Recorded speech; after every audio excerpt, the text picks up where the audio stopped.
Memandangi bintang di tengah gelap malam, bersinar benderang memandarkan harapan. Wujudkan mimpimu, tetap percaya. Jalan di hadapan tak pernah terbayangkan, menggenggam harapan, kejar yang kau impikan. Lanjutkan langkahmu, tetap percaya. UNS bisa.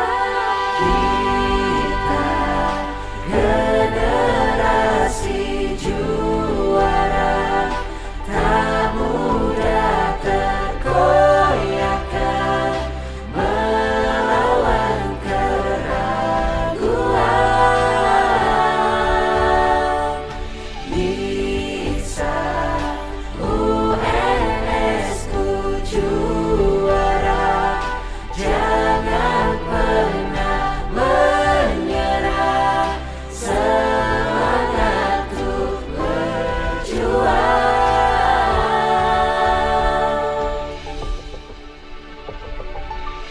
Rintangan penghalang jadikan pelajaran, kecemasan datang tak usah kau hiraukan. Singkirkan ragumu, tetap percaya. UNS bisa. Kita generasi juara, tak mudah terkoyakkan melawan keraguan.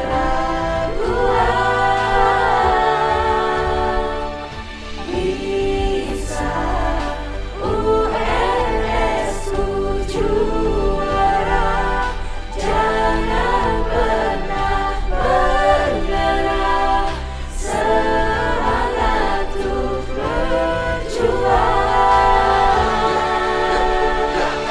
Dream and fight, don't be afraid. Dream and fight, will live in your way.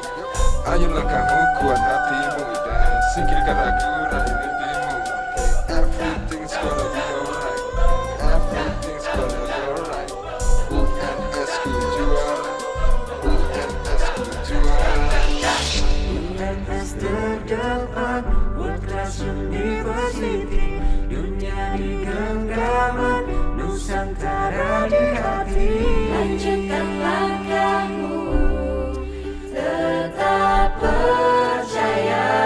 UNS bisa.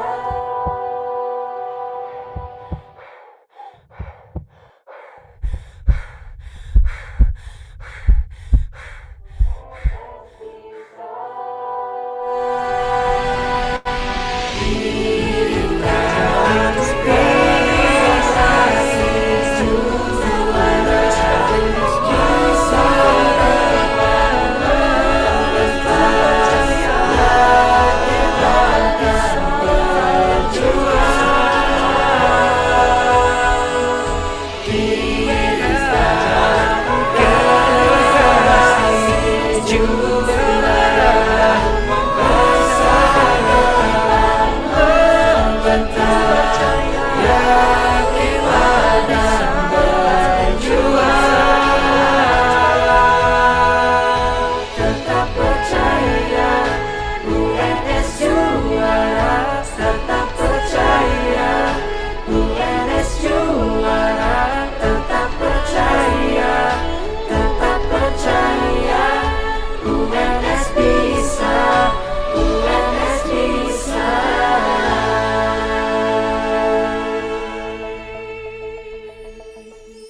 akan datang, mimpi masa depan kita telah putuskan. Kita akan belajar di sini, tempat ini. Dan tawa, tangis air mata, warnai semua perjalanan kita. Kita telah putuskan, kita akan berjuang di sini, tempat ini. Tentukan arah dan terus melangkah, jangan menyerah walau raga lelah. Kita adalah manusia biasa yang punya rasa dan punya asa. Selalu di hati terukir pasti tak akan terganti.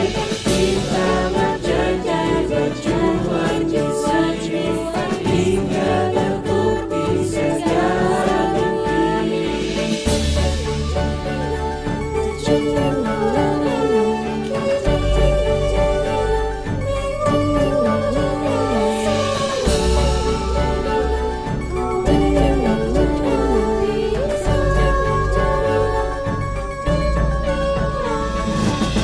Takkan goyah walau kadang resah, pergilah gundah sambut hari cerah. Kita akan buktikan, kita akan bertahan di sini, tempat ini. Tentukan arah dan terus melangkah, jangan menyerah walau raga lelah. Kita adalah manusia biasa yang punya rasa dan punya asa. Bukan Solo selalu di hati terukir pasti tak akan terganti.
Atau berarti belum fix ya?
Kita berjanji berjuang di sini hingga terbukti segala mimpi.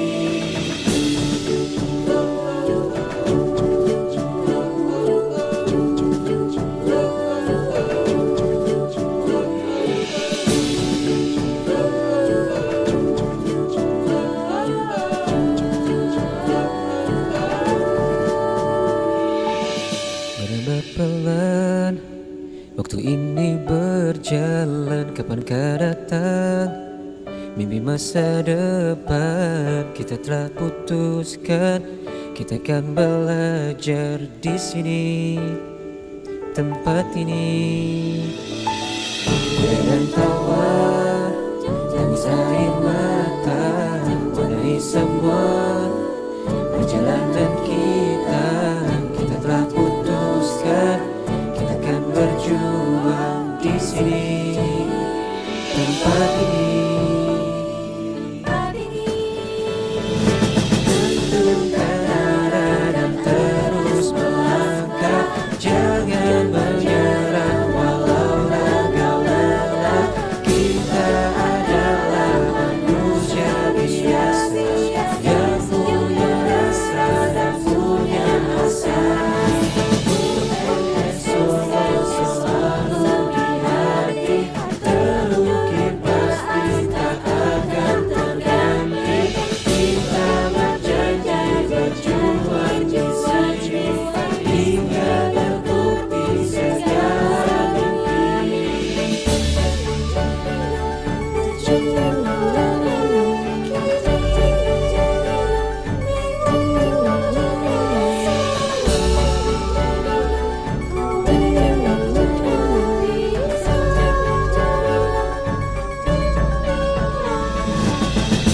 Akan goyah walau kadang resah, pergilah gundah, sambut hari cerah. Kita akan buktikan, kita akan bertahan di sini, tempat ini. Tentukan arah dan terus melangkah, jangan menyerah walau raga lelah. Kita adalah manusia biasa yang punya rasa dan punya asa. UNS Solo selalu di hati, terukir pasti tak akan terganti. Kita berjanji berjuang di sini hingga terbukti segala harus melangkah, jangan menyerah walau raga lelah. Kita adalah manusia biasa yang punya rasa dan punya asa. UNS Solo selalu di hati, terukir pasti tak akan terganti. Kita berjanji berjuang di sini hingga terbukti segala mimpi, segala mimpi.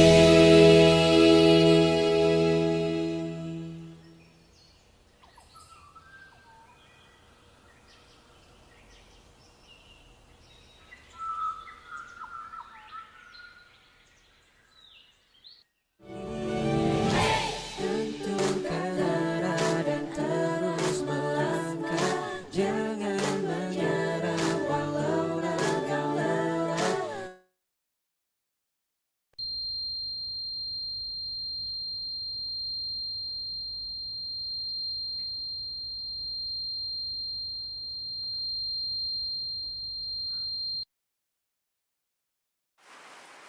Halo bro, saya Rian. Saya Angga. Kami adalah seorang pekerja di pabrik besar dengan tingkat kebisingan yang tinggi. Setiap hari, kami harus bekerja tanpa bisa menghindari suara-suara dengan tingkat intensitas yang tinggi. Kalau kamu bekerja seperti kami, tonton video ini sampai habis. Oke bro? Oke. Oke, kita mulai ya. Di satu telinga pada pekerja seperti kami, harus aman. A. Antisipasi dengan APD, alat pelindung diri.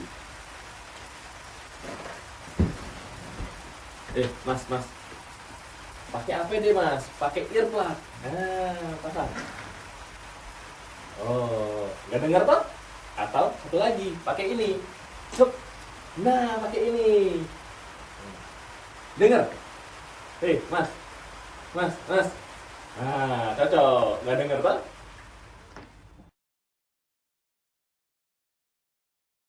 M. Melakukan pemeriksaan telinga secara berkala. Karena pekerja adalah orang-orang yang sangat berisiko terkena gangguan pendengaran akibat suara bising, maka sangat dianjurkan bagi para pekerja untuk berkala memeriksakan kondisi telinganya.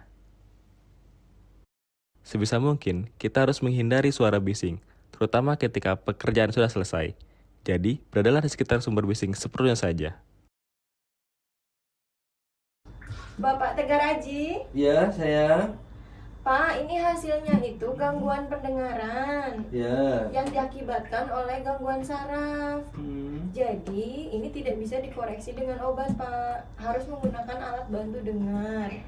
Nanti saya kasih resep ya, Pak, buat ngambil alat bantu dengar ya. Ngomong apa? Alat pengukur tingkat kebisingan atau sound level meter. Seperti kita ketahui bahwa batasan maksimal berada sekitar sumber bising adalah 85 desibel selama 8 jam. Dan durasi maksimalnya akan berkurang seiring meningkatnya tingkat intensitas sumber bising. Jadi harus dicek ya biar tidak kebablasan.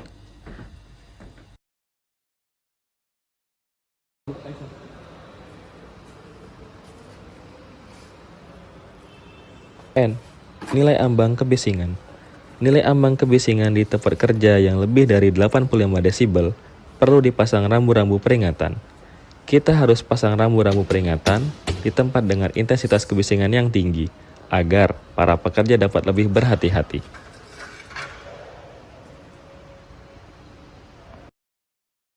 Oke, ingat ya. Aman. A. Antisipasi dengan APD. M. Melakukan pemeriksaan telinga secara rutin. A. Awasi dengan alat pengukur kebisingan. Dan N. Nilai di atas 85 desibel dipasang tanda. Yuk sebarluaskan video ini dan yuk jaga kesehatan telingamu di tempat kerja dengan aman.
Bismillahirrahmanirrahim.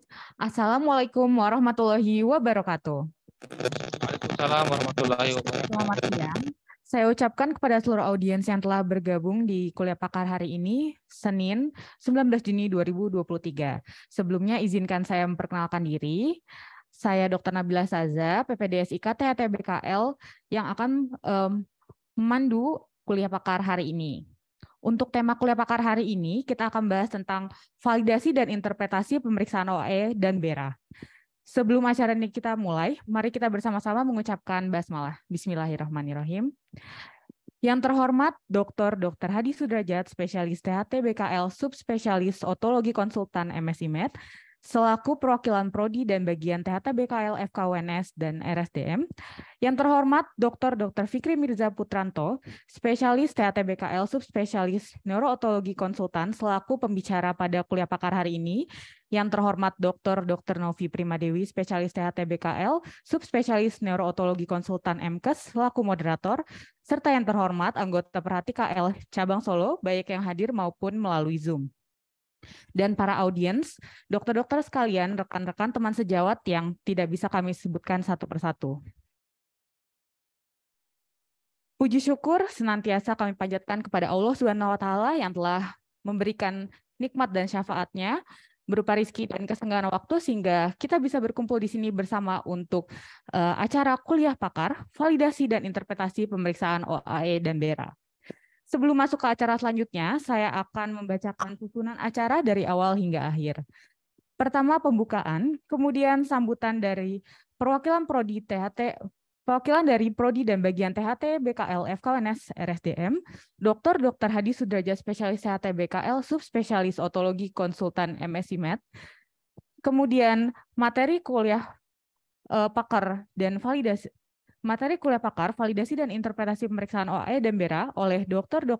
Fikri Mirza Putranto, spesialis THT BKL, konsultan, subspesialis NO, dan diskusi tanya jawab yang akan dipandu oleh Dr. Novi Primadewi, spesialis THT BKL, subspesialis neurootologi konsultan MKes, terakhir penutup.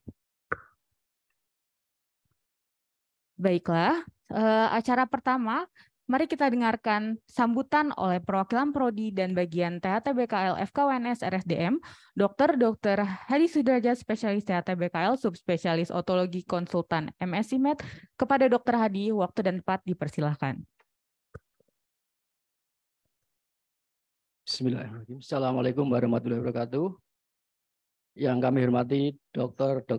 Fikri Mirza Putranto, spesialis THT konsultan subspesialis neurologi. Yang kami hormati Dr. Novi Primadewi, SPTHT konsultan subspesialis neurologi. Kemudian yang kami hormati seluruh staf bagian THT FKUNS Rumah Sakit Ternate, baik yang hadir online dan offline. Kemudian seluruh peserta kuliah pakar pada siang hari ini dan peserta yang online pada sudah dipikir, Mbak. Syukur kehadirat Allah Subhanahu wa Ta'ala, di mana pada siang hari ini kita diberi kesempatan, kesehatan sehingga bisa mengikuti salah satu acara kuliah pakar yang memang kita selenggarakan secara rutin di Prodi THT KL FKUNS Rumah Sakit Dr. Muardi pada siang hari ini. Dan hadirnya kami hormati pada siang hari ini kita beruntung ya, Dr. Fikri dalam sela-sela acaranya di Solo masih bersedia kita hadirkan di Prodi THT KL FKUNS ini. Makasih Dr. Fikri ya, bersedia untuk membagikan ilmunya, sharing ilmunya mengenai nanti pemeriksaan OAE dan BERA. Harapan kami nanti khususnya bagi residen dan umumnya bagi seluruh peserta kuliah pakar pada siang hari ini bisa memberikan atau mengambil manfaat apa yang di-sharing ilmunya oleh Dr. Fikri pada siang hari ini. Sekali lagi saya ucapkan terima kasih pada Dr. Fikri atas kesediaannya ikut berbagi ilmu khususnya pada residen kami. Kemudian saya mewakili bagian THT KL FKUNS apabila ada kekurangan-kekurangan dalam penyelenggaraan kuliah pakar pada siang hari ini, saya mohon maaf yang sebesar-besarnya. Akhir kata, semoga kuliah pakar pada siang hari ini bisa bermanfaat. Assalamualaikum warahmatullahi wabarakatuh. Waalaikumsalam warahmatullahi wabarakatuh. Terima kasih Dr. Hadi atas sambutan yang telah diberikan. Sebelum kita beranjak ke acara inti, mari kita jangan lupa untuk peserta yang ada di lewat kanal Zoom bisa memberikan pertanyaan nanti setelah dilakukannya kuliah pakar. Jika ada yang ingin ditanyakan, bisa ditanyakan setelah acara.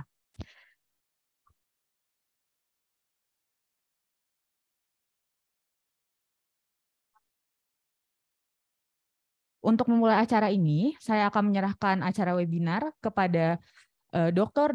Novi Primadewi, spesialis THT BKL, subspesialis neurootologi konsultan MKes sebagai moderator.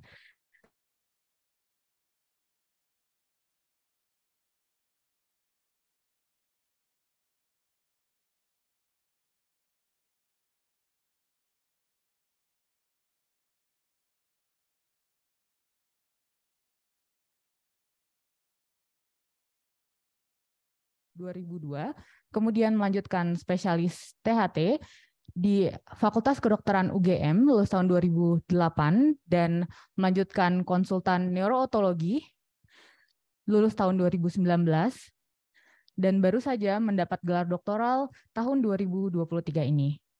Beliau merupakan staf KSM THT BKL RSUD Muardi dari tahun 2009 sampai dengan sekarang dan merupakan subbagian Neurootologi IK THT BKL FKWNS RSDM sejak tahun 2019 sampai dengan sekarang. Demikian CV dari moderator kita pada kuliah pakar hari ini. Selanjutnya saya akan menyerahkan acara ini dipandu oleh moderator kita kepada Dr. Novi, dipersilakan. Terima kasih. Bismillahirrahmanirrahim. Assalamualaikum warahmatullahi wabarakatuh. Selamat siang. Salam sejahtera untuk kita semua.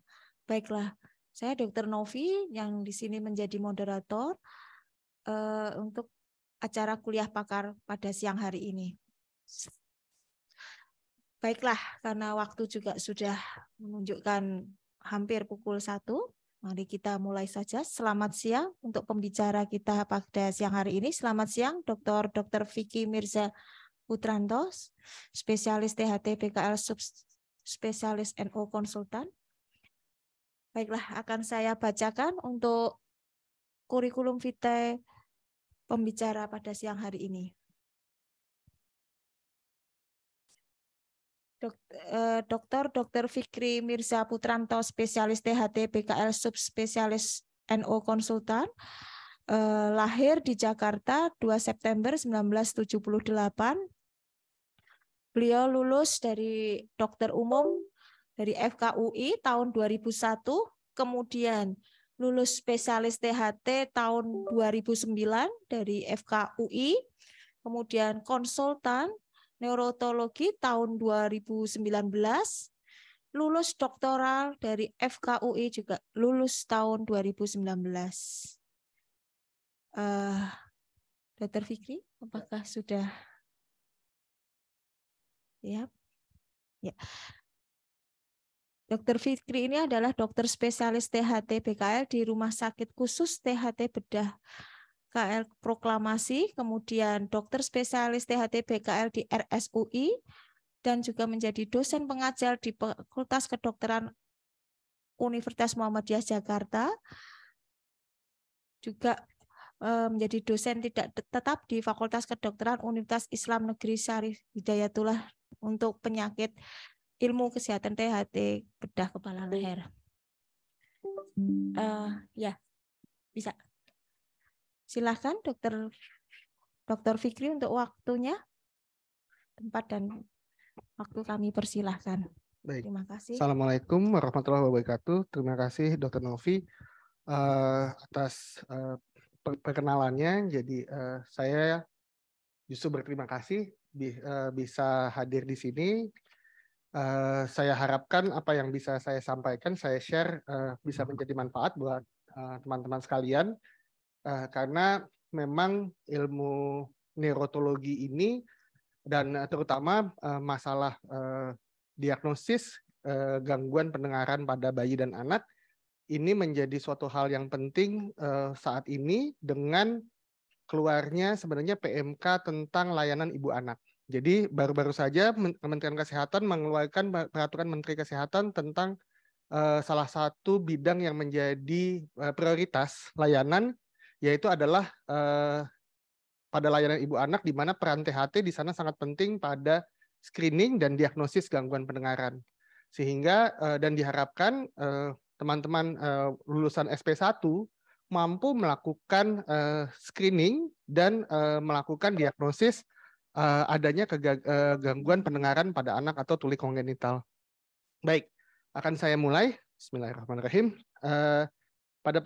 Sesuai dengan kompetensi yang menjadi kompetensi SP1, kita akan bicara mengenai validasi dan interpretasi hasil pemeriksaan OAE dan auditory brainstem response. Oke, yuk mulai. Slide.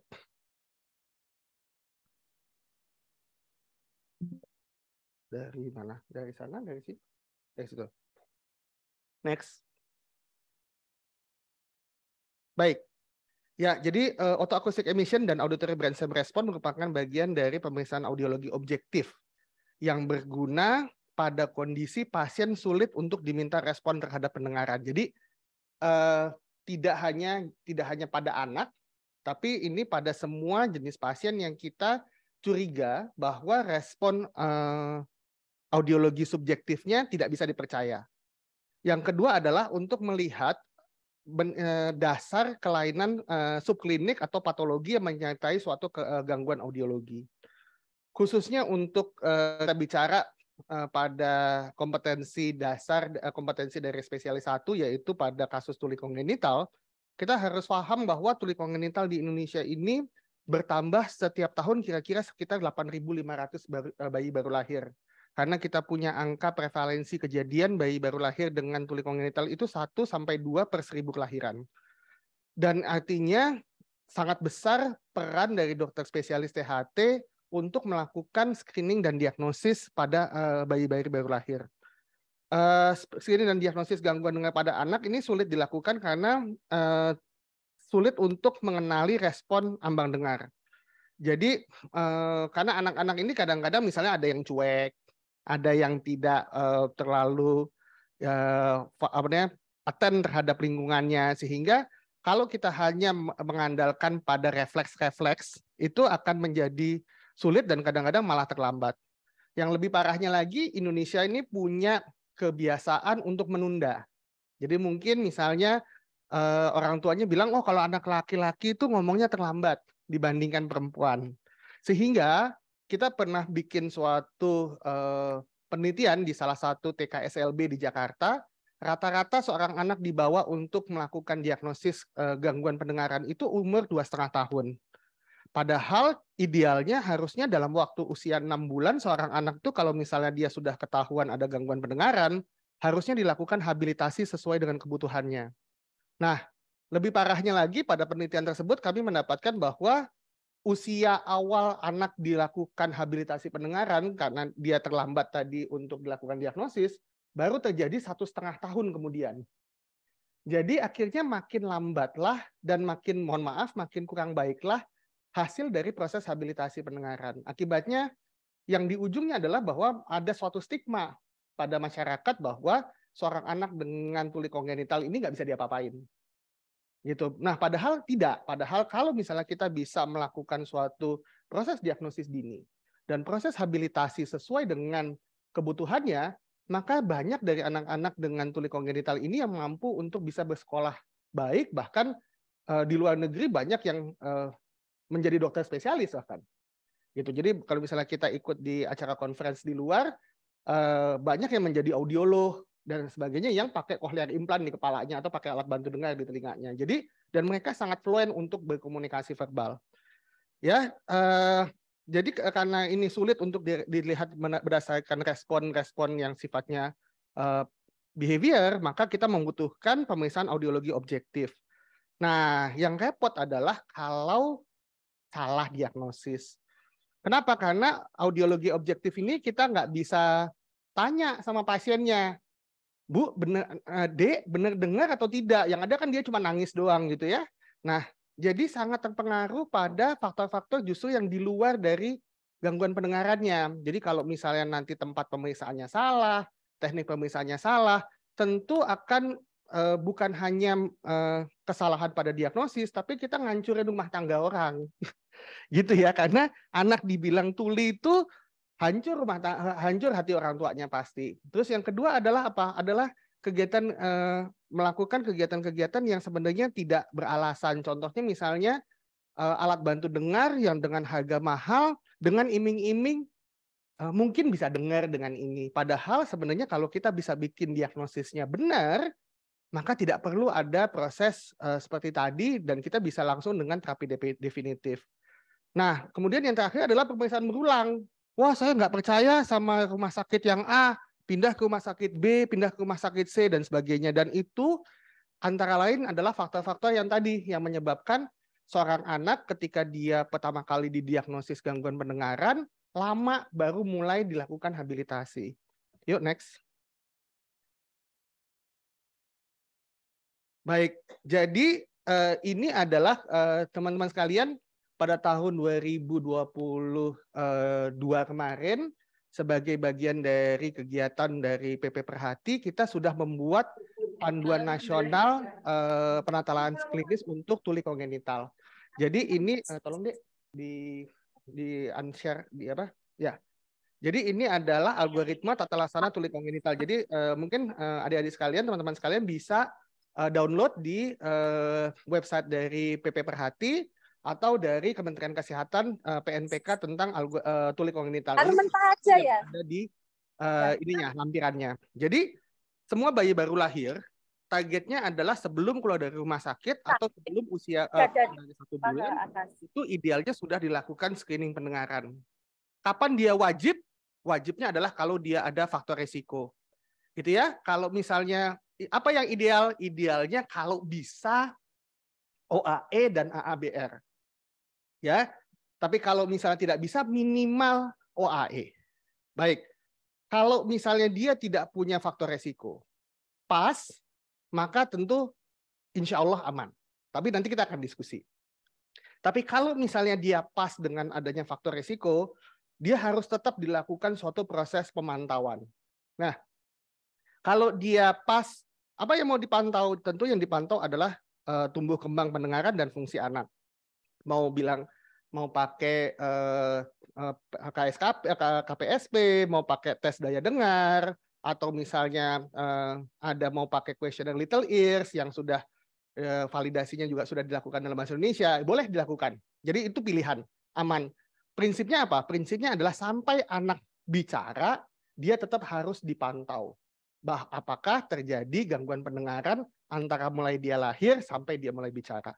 Oke, kalau dia refer, apa yang mesti dikerjakan? Tentu kita akan kita kerjakan dievaluasi di usia 1-3 bulan, kita lakukan pemeriksaan ulang. Nah, pada waktu dia paling lambat usia 3 bulan harus juga mulai dilakukan evaluasi nih. Apakah anak ini sebentar Mas Anton, biar digedein dulu dikit. Mas Anton tadi itu. Jadi apakah pada anak-anak ini dia ada mulai ada gangguan pendengaran atau tidak? Jadi kalau dulu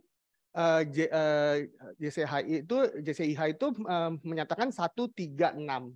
Kalau sekarang 4 bulan pun sebenarnya sudah harus kita pikirkan untuk melakukan diagnosis gangguan pendengaran. Kemudian jadi pemeriksaannya apa? Ada pemeriksaan BERA, ada pemeriksaan OAE, ada pemeriksaan ASSR, ada pemeriksaan timpanometri, terus habis itu ada pemeriksaan behavior test. Kalau memang terjadi gangguan pendengaran, tentu kita juga harus lengkapi dengan pemeriksaan yang sifatnya anatomi, yang idealnya adalah MRI. Di mana letak pemeriksaan genetik? Tentu kalau misalnya kita bicara pada anak-anak dengan kelainan-kelainan sindromik. Nah, selain pemeriksaan pendengaran, juga harus sudah mulai dilakukan pemantauan untuk kejadian kelainan-kelainan lain. Jadi biasanya apakah anak ini dengan global delay development pada misalnya motoriknya, atau pada usia yang nanti yang lebih lanjut, misalnya pada usia mendekati 1 tahun atau 1,5 tahun, mulai itu bisa kita mulai lihat apakah dia juga disertai dengan kelainan neurobehavior. Kenapa? Karena sebenarnya pada seorang anak yang lahir dengan gangguan pendengaran, ada 30-40% itu bisa disertai dengan kelainan lain. Jadi tidak murni 30-40% tidak murni gangguan pendengaran, dia bisa disertai dengan kelainan lain. Oke? Dari proses ini kita akan ketemu ada variasi 4. Apa itu? Seorang bukan tuli sensori neural kongenital dan tidak terdapat gangguan neurobehavior, bisa dengan tidak ada tuli sensori neural tapi terdapat kelainan neurobehavior, terus habis itu terdapat tuli sensori neural tanpa kelainan neurobehavior, atau yang paling berat adalah dengan tuli sensori neural kongenital dengan kelainan neurobehavior. Pada masing-masing variasi ini tentu butuh terapinya masing-masing, gitu ya.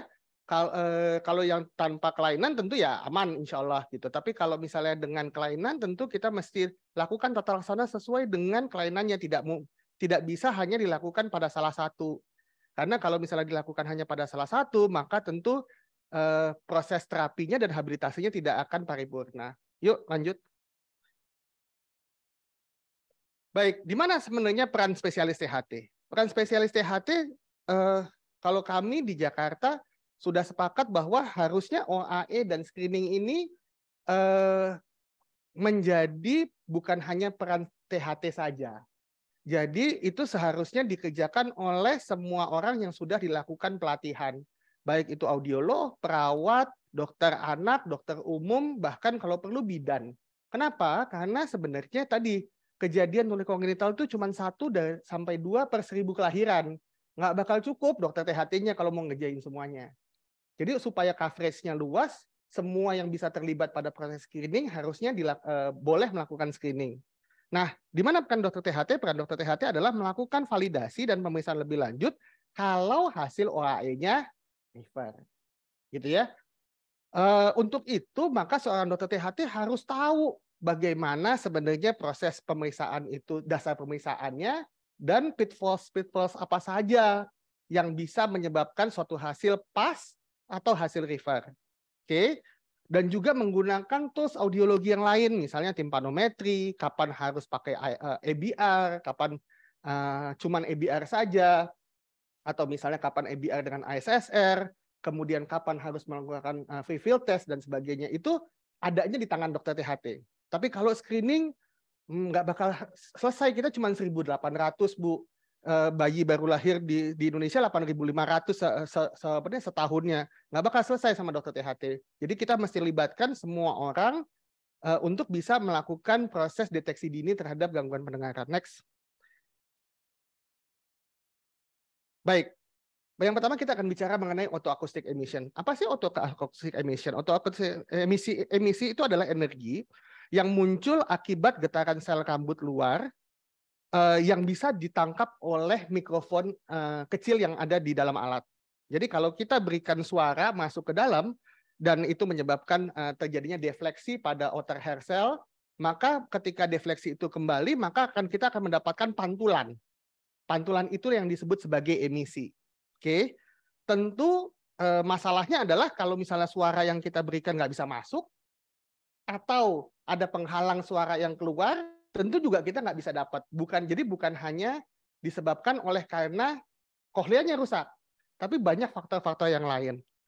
Nah, utamanya memang autoacoustic emission dipakai untuk screening gangguan pendengaran, tapi kita bisa pakai juga untuk misalnya menilai ototoksisitas. Jadi misalnya pada orang yang menggunakan kemoterapi, atau misalnya kalau misalnya pada zaman dulu kita pada kasus-kasus MDR TB. Nah, itu juga bisa digunakan OAE sebelum hasil audiometri keluar. Jadi sebelum audiometrinya menjadi suatu kelainan, biasanya OAE-nya akan terlihat ada suatu patologi di sana. Nah, khususnya untuk screening, maka kalau misalnya kita pakai rujukan yang lama, kita masih pakai usia minimal sebelum keluar rumah sakit atau sebelum usia 1 bulan. Kalau ini refer, dikerjakan di usia 3 bulan. Kalau ini refer juga dikerjakan di usia 6 bulan plus pemeriksaan BERA. Jadi 6 bulan tuh harus sudah keluar diagnosis apakah seorang anak ini mengalami suatu gangguan atau tidak. Next. Autoacoustic emission kita bisa, yang umum dipakai ada 2 jenis, yaitu adalah transient dan distortion product. Prinsipnya transient itu adalah kita kasih suara keras sebesar sekitar 80 dB dalam bentuk broadband noise. Jadi artinya suaranya bukan hanya satu nada, tapi banyak nada sekaligus. Banyak seluruh kohlea itu bisa bergetar pada waktu yang sama. Kemudian setelah kita kasih suara, dia akan keluar tuh suara balikannya, refleksinya. Nah, refleksnya ini yang akan ditangkap oleh si mikrofon tadi yang ada di dalam alat. Kemudian dibandingkan dengan bising lingkungan yang ada di dalam liang telinga. Pada proses ini kita akan mendapatkan hasilnya bahwa yang hasil yang di bawah itu kita bisa bandingkan. Nah, apakah dia lebih besar atau yang mana ya? Apakah pada hasil dari respon yang muncul ini dia lebih besar atau lebih kecil dibandingkan dengan noise yang ada di dalam telinganya. Pada TEOAE frekuensi yang dihasilkan adalah biasanya lebih rendah, jadi antara 1 sampai 4 kHz. Jadi dia bisa merangsang area kohlea pada bagian apex, ya, bagian yang lebih apex. Next. Model yang kedua adalah distortion product atau DPOAE, di mana kita memberikan 2 nada. Kalau tadi kita memberikan suatu noise, suatu kumpulan dari berbagai frekuensi. Kalau ini kita memberikan 2 nada, jadi 2 tone.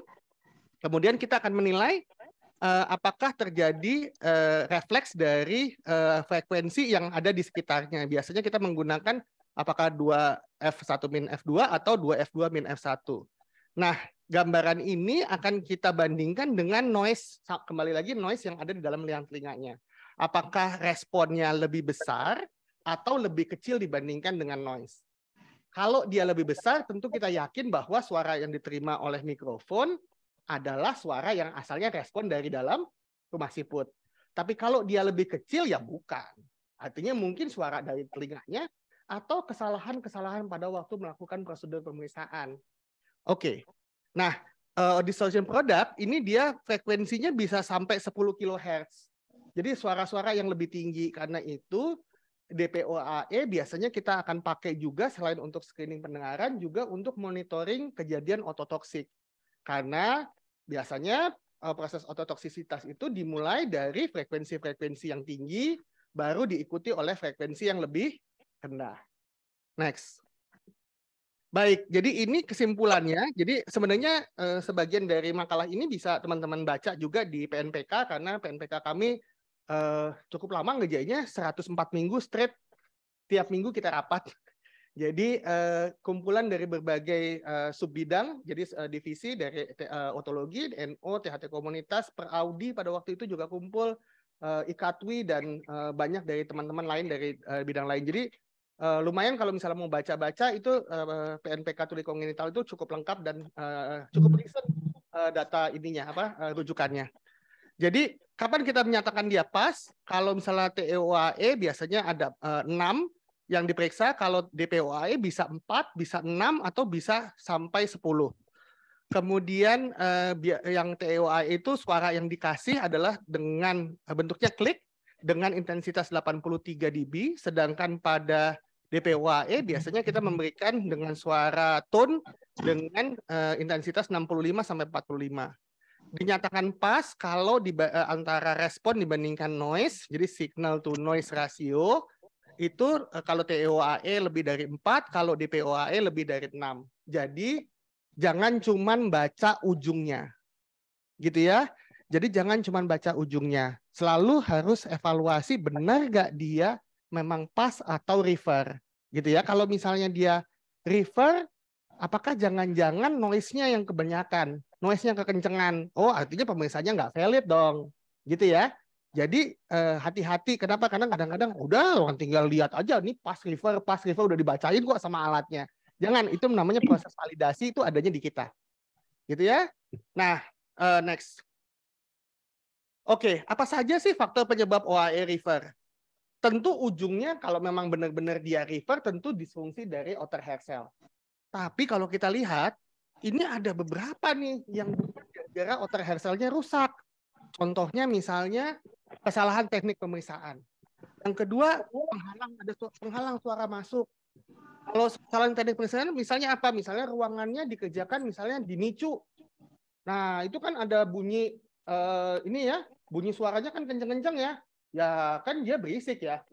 Akhirnya seal yang ada untuk menutup suara bocor. Jadi yang kerekam sama mikrofon kan nggak bisa milih. Yang kerekam adalah bising.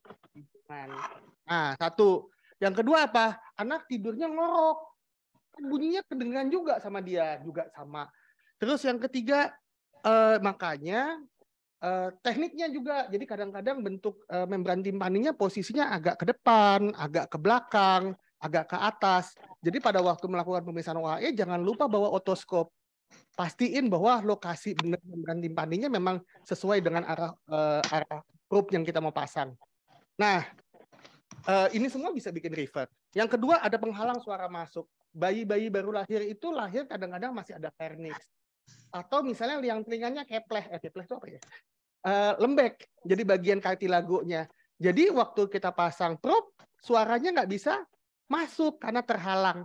Atau ada suatu penelitian yang menyatakan bahwa kalau misalnya bayi baru lahir dengan berat badan rendah, itu masih ada cairan di dalam telinga tengahnya. Dan itu biasa terjadi dan bisa diresorpsi sendiri oleh badan sampai usia 6 bulan. Gitu. Jadi jangan bikin rusuh keluarga orang. Ya, kita bilang, wah ibu anaknya mohon maaf bu, tuli kanan kiri gitu kan. Wah itu bisa nangis 7 hari 7 malam ibunya gitu. Kenapa? Karena ya orang baru brojol gitu loh, dia emaknya jadi depresi gitu. Padahal pas waktu kita periksa ulang ternyata masih ada vernix di dalam liang telinga. Jadi hati-hati sekali ketika kita mendapatkan hasil refer. Yang paling aman bilangnya apa? Ibu, saat ini kami belum mendapatkan respon yang diinginkan. Gitu ya. Kita akan merencanakan pemeriksaan ulang pada usia 1 bulan atau usia 3 bulan. Gitu. Jadi supaya apa? Supaya ibunya tenang. Jangan bikin rusuh dulu gitu loh. Kecuali nanti memang sudah keluar hasil diagnosis. Oke. Baru yang terakhir memang sebabnya karena disfungsi dari outer hair cell. Disfungsi dari outer hair cell ini bisa terjadi akibat memang outer hair cell-nya rusak atau terjadi pada kasus yang disebut sebagai auditory neuropathy.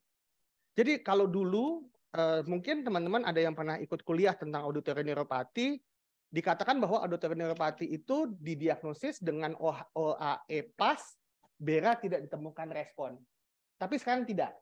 Jadi pada kondisi auditory neuropathy bisa didapatkan dalam kalau diperiksa pada usia 1 tahun atau 2 tahun, yang tadinya waktu lahir dia pas, pada waktu usia 1 tahun 2 tahun dia menjadi refer karena tidak ada input balik dari otak masuk ke dalam outer hair cell, sehingga kejadian OAE refer pada anak itu tidak meniadakan diagnosis auditory neuropathy. Next. Baik. Kalau misalnya dia pas, wah aman bu, tenang saja, nggak ada masalah. Nah dulu sebentar, jangan sampai nanti kita dituntut belakang hari. Kenapa? Karena satu, tadi ketika OAE dia pas, kita hanya melakukan evaluasi pada outer hair cell. Gitu ya. Kita tidak melakukan evaluasi pada inner hair cell. Satu. Jadi pada kasus auditory neuropathy itu OAE-nya umumnya di awalnya adalah pas. Ya. Yang kedua apa? Ada yang disebut late progressive hearing loss. Biasanya pada anak-anak dengan riwayat lahir dengan jaundice, dengan kuning yang berat, itu di awalnya pas. Tapi kemudian hari karena si kok kamu yang angkat saya duluan yang kesini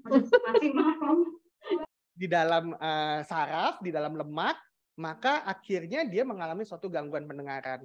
Atau anak-anak yang lahir dengan CMV, jadi pada waktu lahir dia nggak ada gambaran audio pendengarannya normal, tapi menjelang usia 3 tahun makin lama pendengarannya makin hilang. Jadi apa yang mesti diomongin sama orang tua tadi? Bu, alhamdulillah hari ini kita dapatkan fungsi dari sel rambut telinga dalamnya baik, tolong ibu bapak awasi proses perkembangan bahasanya sampai anaknya bisa bicara. Kalau anaknya terlambat bicara atau respon pendengarannya menjadi tidak muncul, segera datang lagi untuk proses diagnosis. Begitu ceritanya. Jadi nggak usah nakut-nakutin orang tua, tapi berikan informasi yang baik dan benar sehingga orang tuanya selalu aware, oh anak saya ternyata berubah. Yang kemarin misalnya sudah bisa ngomong, kok tiba-tiba sekarang responnya kurang. Sehingga dia nggak, tapi kan dulu waktu lahir dibilangnya dengar. Nah, kalau kita bicara seperti itu, orang tuanya ingat, oh ya, kalau berubah, datang lagi. Oke, next. Baik, begitu dia datang lagi, tentu kita akan bicara nggak ngomong pemeriksaan screening. Kita akan bicara pemeriksaan diagnostik. Apa itu pemeriksaan diagnostik? Antara lain untuk mencari ambang dengar pada anak adalah dengan pemeriksaan auditory brainstem respon. Ini kadang-kadang PPDS suka salah, dok. Dikiranya brain. Tenang, dek, nggak nyampe sini, dek, nggak nyampe otak. Dia cuma sampai batang otak. Kenapa cuma sampai batang otak? Karena hanya batang otaknya. Kalau ditanya pada saat Anda tidur, dia jawab. Kalau Anda mau bertanya sampai otak, maka harus dalam kondisi Anda sadar. Itu bedanya. Oke. Dulu kita kenal bahwa yang namanya EBR itu hanya cukup dengan satu jenis stimulus, yaitu adalah stimulus klik. Ternyata sekarang tidak boleh. Jadi untuk EBR yang dipakai untuk mengetahui fungsi saraf, benar cukup dengan stimulus klik, yaitu yang disebut, yang dikenal saat ini diberi nama yang disebut sebagai neuro EBR. Tapi kalau misalnya untuk menentukan kebutuhan ambang dengar dan kebutuhan alat bantu dengar, maka kita menggunakan yang disebut sebagai threshold EBR. Threshold EBR itu harus menggunakan paling tidak 2 nada yang terdiri atas nada rendah dan nada tinggi. Gitu ya. Supaya apa? Supaya teman-teman audiolog bisa ngeset alat bantu dengar sesuai dengan kebutuhannya. Nah, jadi harus dengan frekuensi spesifik. Pemeriksaan klik itu hanya dipakai untuk screening. Yang penting adalah justru pemeriksaan tone burst yang 500 dan 4 kilo. Gitu ya. Kemudian amplitudenya harus berjenjang karena kita harus menentukan di mana intensitas terendah yang masih mendapatkan respon. Kemudian tentu secara teknis kemarin kita sudah diskusi lebih dalam, harus ada suatu teknis tertentu yang supaya pemeriksaan ini bisa dikerjakan. Next. Terus Dek, udah mabuk belum Dek? Belum ya? Oke, siap. Oke, ini adalah alasan kenapa klik tidak lagi dipakai sebagai pemeriksaan untuk EBR threshold. Jadi klik itu sebenarnya adalah gabungan frekuensi antara 2 sampai 4 kHz, di mana kalau misalnya kliknya pas, bisa saja misalnya kliknya dianggap normal nih, bisa saja dia kelainannya di nada rendah. Atau kliknya dibilang tulisan sensorineural sangat berat, tapi ternyata nada rendahnya masih bagus. Itu yang kenapa kalau misalnya adik-adik coba masuk ke grup-grup orang tua dengan anak-anak gangguan pendengaran di Facebook misalnya, tapi nggak ada yang main Facebook lagi kan ya, PPDS zaman sekarang udah nggak laku. Itu sebenarnya yang menyebabkan derajat kepercayaan orang tua terhadap hasil pemeriksaan audiologi objektif terutama BERA itu rendah. Karena ada yang bilang, lah anak saya sama-sama dibilang tulinya sangat berat. Tapi pakai alat bantu dengar ngomong. Gitu ya. Tapi yang sebelah nggak ngomong. Atau misalnya anak saya dibilang tulisan sensorineural sangat berat. Tapi waktu umur 3, 4, 5 tahun ternyata ada pendengarannya. Ini dokternya benar apa enggak waktu bikin pemeriksaan? Gitu ya. Itu terjadi karena pitfalls yang disebabkan pada zaman dahulu kita diajarinya cuman bikin pemeriksaan pakai klik. Gitu ya. Next. Baik. Terus kapan ASSR, Dok? Kan gampang ASSR.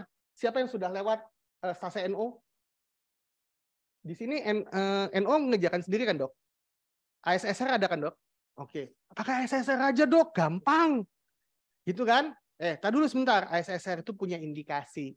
Kapan indikasinya? Indikasinya tentu bukan pada pasien dengan normal hearing. ASSR itu kalau misalnya kalian periksa mau pakai kacamata, kan kalian diperiksa pakai komputer tuh, yang nggak usah naruh kacamatanya kan. Nah, itu samaannya di pendengaran adalah seperti itu. Jadi komputer yang akan mengambil dianggap bahwa ini adalah respon. Nah, ini tidak dianjurkan untuk anak-anak dengan ambang dengar normal. Kenapa? Karena nanti dia akan memberikan hasil seakan-akan ada tuli ringan. Jadi hasil OAE-nya pas, timpanometrinya bagus, BRA-nya bagus, tiba-tiba SSR-nya tuli ringan. Nah, kan kita sendiri yang bingung ya, gimana ngejelasin sama pasien, padahal itu kesalahan alat. Gitu. Terus kalau kita bilang, ini salahnya alat, kenapa dokter periksa? Nah, jadi tidak dianjurkan pada normal hearing. Kemudian yang kedua, pada konduktif, dia nggak bisa ngasih kita informasi bahwa ini masalahnya ada masalah gangguan konduktif pada pasien. Dia cuma cerita ambang dengar elektrofisiologi, titik. Jadi kapan kita pakai ASSR, indikasinya adalah kalau kita define secara EBR bahwa ambang dengarnya sensori neural di atas 60 dB. Baru itu manfaat ngejakan ASSR.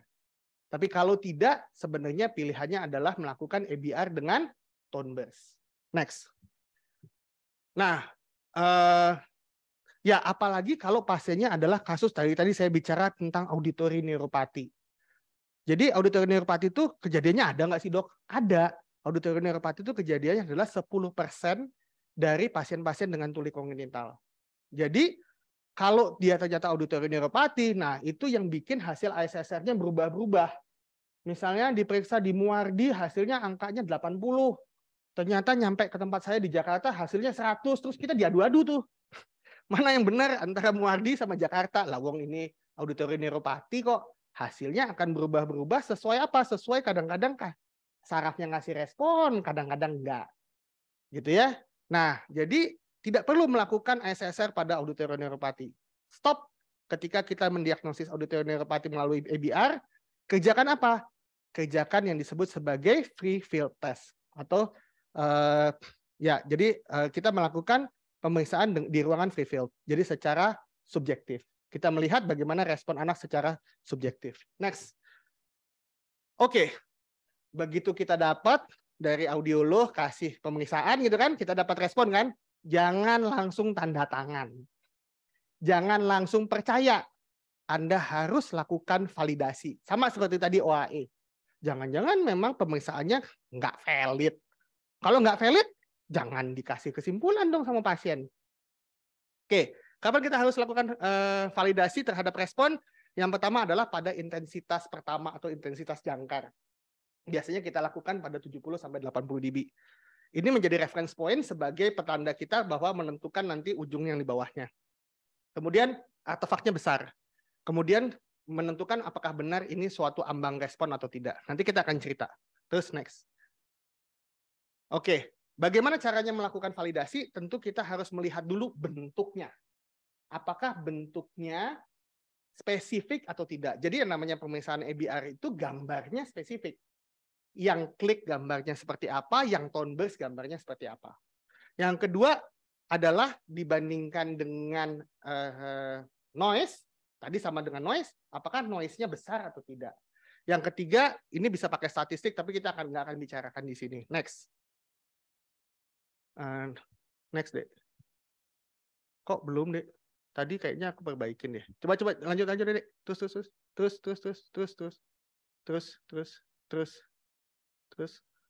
Terus nanti balik lagi kita. Terus. Oke, stop. Balik. Oke.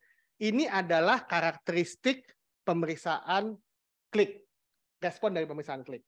Respon dari pemeriksaan klik itu karakteristiknya adalah dia mudah untuk diidentifikasi gelombang 1, gelombang 3, gelombang 5. Kenapa dia mudah? Karena dia diproduksi oleh 2000 ujung saraf. Karena tadi kita memberikan suara antara 2000 sampai 4000. Jadi ada 2000 ujung saraf yang memberikan respon dalam satu waktu. Makanya gambarnya gampang diidentifikasi. Oke. Nah, kita harus lihat gambarnya adalah secara kesepakatan naik, turun, naik, turun, naik, turun. Yang disebut sebagai respon adalah titik di mana sebelum dia turun. Gitu ya. Jadi bukan waktu dia naik, tapi titik sebelum dia turun. Gitu ya. Nah, ini adalah gambar dari hasil evaluasi pemeriksaan klik. Pada waktu di normal, pada waktu di intensitas jangkar, kita harus menemukan gelombang 1, gelombang 3, gelombang 5. Kalau tidak ketemu, maka mungkin misalnya pasiennya ada kelainan retrokohlea. Atau pasiennya misalnya ada kelainan ambang dengarnya memang jelek, sehingga dia hanya ketemu gelombang 5 saja. Nah, itu bukan jatahnya kalian tuh, itu udah levelnya udah agak lebih tinggi tuh. Tapi ingat-ingat, harusnya di 70-80 dB ketemu 1, 3, 5. Gitu ya. Terus, balik. Kalau saya jelasin lebih panjang lagi, nanti ngebul. Dah. Oke, sebelum ini. Nah, kapan, di mana nyarinya? Nah, gelombangnya dicari dari belakang. Jadi bukan menentukan gelombang dari depan. Kenapa? Kalau menentukan gelombang dari gelombang 1, biasanya cocokologi. Enaknya yang ini nih. Kayaknya yang ini. Gitu ya. Jadi tentukan gelombangnya dari belakang. Belakang itu berapa? Gelombang 5. Apa itu gelombang 5? Gelombang 5 adalah gelombang yang terakhir dengan lembah terdalam. Oke. Normalnya harusnya di bawah 6. Jadi yang enaknya adalah kalau 5 di bawah 6, 3 di bawah 4, 1 di bawah 2. Tapi jangan dicocok-cocokin. Wow, ini ada urak-urak gitu. Kira-kira ini 1 nih gitu. Kalau misalnya pemeriksaannya jelek, pemeriksaannya ngaco, banyakkan artefaknya, jangan dipaksain. Oke. Jadi 5, 3, 1. Ya. Kemudian ada jeda antara gelombang. Ini nanti levelnya agak lebih naik lagi pada waktu nanti kalian jadi konsultan. Kalau misalnya terjadi pemanjangan, kenapa, dan sebagainya, dan sebagainya. Tapi yang penting kalian lihat adalah gini. Kalau gelombang 1, 3, 5 semua memanjang, artinya sebelum masuk ke dalam rumah siput, ada halangan. Jadi kalau dari bunyi dikeluarin, gitu kan, kemudian dia nyatet tuh, sampai waktu muncul gelombang 1. Karena gelombang 1 itu terjadi ketika hair cell ketemu sama ujung saraf. Jadi kalau misalnya dia memanjang, artinya waktu yang dibutuhkan untuk nyampe ke situ lebih panjang. Biasanya ada kelainan konduktif. Itu yang buat kalian harus terima dulu. Bahwa kalau misalnya 1, 3, 5 semuanya memanjang, artinya akses masuk dalam rumah siput lebih lama, ada hambatan. Dah, next. Nah, ini adalah kalau nanti melakukan pemeriksaan tone burst. Kalau tadi kita mengidentifikasi 1, 3, 5, kalau di tone burst kita hanya mengidentifikasi gelombang 5. Kenapa? Banyak halnya faktornya. Nanti kita panjang bikin satu kuliah lagi satu cerita itu. Oke. Jadi, sabar Dek, sabar. Kalau kita lihat Dek, jadi 500 itu dia akan terjadi pada latensi yang lebih lambat. Jadi sekitar 7. Kalau dia bilang pada 70 dB 8 sampai 10, kalau di 80 dB 7 sampai 9. Gitu ya. Jadi intensitasnya lebih lambat dibandingkan tadi waktu pemeriksaan darah klik. Kenapa? Karena waktu yang dibutuhkan dari stapes sampai ke ujung saraf yang ada di 500 Hz. 500 Hz itu adanya di basal atau di apex?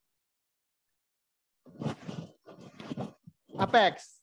Apex artinya lebih jauh atau lebih dekat dengan ujung stapes? Lebih jauh. Karena lebih jauh maka latensinya lebih lama. Paham nggak? Ya kan lebih jauh kan? Jadi kalau misalnya lebih jauh, jadi dari ujung stapes ke sana dibutuhkan waktu yang lebih lama dibandingkan kalau kita memeriksa tone burst pada frekuensi yang tinggi. Karena dia lebih dekat dengan stapes. Gitu ya. Jadi kalau 500, di mana mencari gelombang 5-nya? Kalau misalnya di 80 dB di antara 7 sampai 9, kalau di 70 dB antara 8 sampai 10. Kalau 1 kHz di mana nyarinya? Antara 7 sampai 8. Kalau 4 kHz antara 6 sampai 7.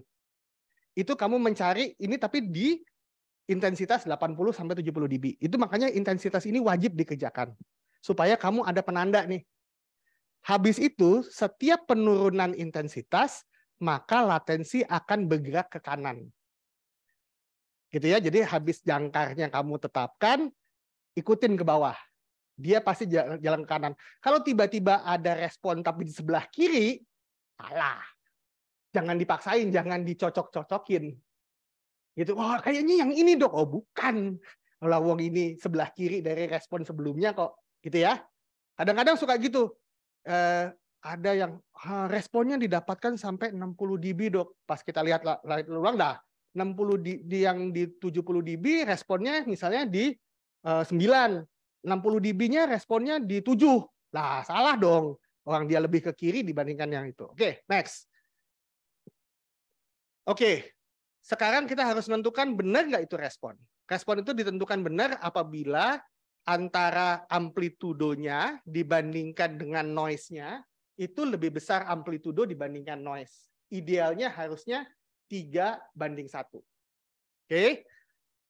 Yang disebut sebagai tidak muncul respon, jadi ada 3 tadi kesimpulannya kan, clear respon, tidak muncul respon, sama tidak bisa ditentukan atau inconclusive. Oke. Yang disebut sebagai clear respon adalah amplitudo ini 3 kali lebih besar daripada noise. Caranya gimana? Kerjakan pemeriksaan 2 kali, kemudian dipepetin jadi 1, kelihatan tuh belakangnya.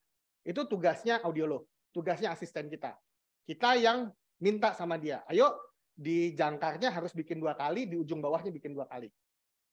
Nah, yang disebut sebagai tidak ada respon adalah kalau tidak muncul respon seperti ini, dengan jarak di antara dua pemeriksaan itu kurang dari 25 nanovolt. Atau kalau misalnya ini satu skalanya adalah 0,2, jadi ini adalah sampai nangis anak orang. Kalau inconclusive artinya tidak bisa ketemu di antara 2 itu. Jadi kalau misalnya dia kayaknya ada respon tapi artefaknya besar, atau dia sepertinya tidak ada respon dengan artefak yang besar. Next. Next, Dek. Oke, ini contohnya benar ada respon. Jadi ini gelombang 5 dan ujung bawahnya ini ada amplitudo dibandingkan dengan jarak antara 2 gelombang, dia lebih dari 3 kali. Next. Nah, ini sebenarnya ya kita anggap sebagai 2 respon. Terus next. Nah, ini dianggap sebagai tidak ada respon.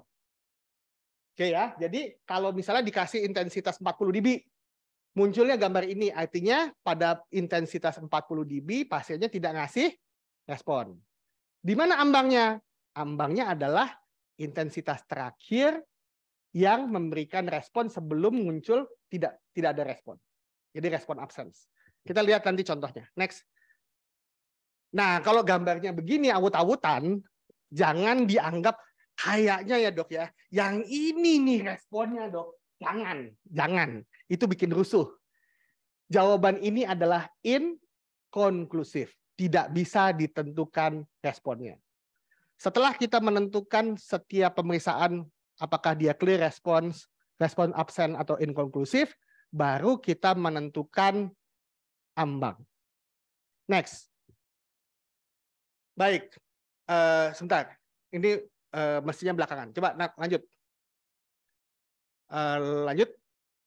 Oke, ini contoh. Kita lihat. Ini intensitas 65 dB. Ada respon atau tidak? Jangan dibaca dulu belakangnya. Contekan itu. Ada bukan respon? Ada respon atau tidak? Yang mana responnya? Ini sampai bawah. Gitu ya. Yang ini respon terakhir kan? Artinya dia gelombang 5. Gitu ya. Gunung sebelumnya adalah gelombang 3. Sebelumnya kelihatan jelas nggak gunungnya? Kayaknya sih ada ya. Menurut saya ini gelombang 1. Tapi jangan dipaksa-paksain. Prinsipnya kalau Anda nggak bisa melihat secara yakin, mendingan Anda tidak menyatakan bahwa itu sebagai respon. Paham ya? Oke. Sekarang kita lihat. Di 65 desibel ini yang di depan ini adalah intensitasnya. 65 desibel ada respon? 55 desibel ada respon? 50 desibel ada respon? Ada nggak? Ada. Palpebra turun perlahan. 45 desibel ada respon atau tidak? Tidak ada. Jadi ambang responnya di mana? Sampai 50 desibel. Alhamdulillah, Dokter Hadi nambah. Saya pikir bakal ngebul aja gitu kalau misalnya dengar kuliah saya, Dok. 50 desibel artinya ambang responnya ada di 50 desibel. Oke. Balik. Nah, oke. Kalau Anda dapatkan respon, turun sampai Anda tidak dapatkan respon untuk menentukan ambang. Kalau pada intensitas jangkar nggak ketemu respon, naikkan dia. Naikkan dia, langsung lakukan pemeriksaan cochlear mikrofonik. Wajib. Kenapa? Karena seringkali misdiagnosis di sini. Sebenarnya pasiennya auditory neuropati, dibilang tuli sensori neural. Kenapa? Karena implikasi dari auditory neuropati bisa tidak perlu alat bantu dengar sampai tidak bisa dilakukan implan kohlea. Hebat banget kan? Iya. Kenapa? Karena salah satu implikasi dari adanya auditory neuropati adalah aplasia nervus cochlearis. Ya, tapi salah satunya yang lain apa? Gangguan proses transduksi dari IHC ke ujung reseptor yang ada di ganglion spiralis. Jadi itu lebar banget gitu loh. Jadi kalau misalnya kalian salah diagnosis di situ, pasti jadi masalah. Next. Oke. Next. Baik, ini contoh kasus. Ke sebelah kiri. Sebelah kiri 70 ada respon? 30? Ada. Oke, secara konsensus, pemeriksaan ABR tidak perlu sampai 0. Beda dengan audiometri. Jadi dengan pemeriksaan ABR cukup selesai di pemeriksaan 30 sampai 20 dB. Dan tidak perlu turun 10-10. Cukup tahu ujung bawahnya aja. Oke. Jadi ini sebelah kiri masih didapatkan respon sampai 30 dB. Pada tone burst dan pada klik. Oke. Pada sebelah kanan 70 dB di tone burst 500 ada respon? Di 30 dB kira-kira masih ada respon? Ya, agak inkonklusif sih dong, karena jaraknya antar gelombang kayaknya lebih gede dong dibandingkan dengan jaraknya responnya. Gitu ya? Oke. Nggak apa-apa, artinya nambah pinter dikit. Nah, tapi di waktu klik 70 ada respon, 50 ada respon, di 40 ada respon nggak? Tidak ada. Gitu ya. Jadi ini apa? Ada gangguan pendengaran atau tidak? Di sebelah kanan. Kira-kira sebelah kanan ada gangguan pendengaran atau tidak? Ada. Tipenya apa? Kalau ada yang bisa jawab, Dr. Novi bisa langsung direkrut jadi anak NU.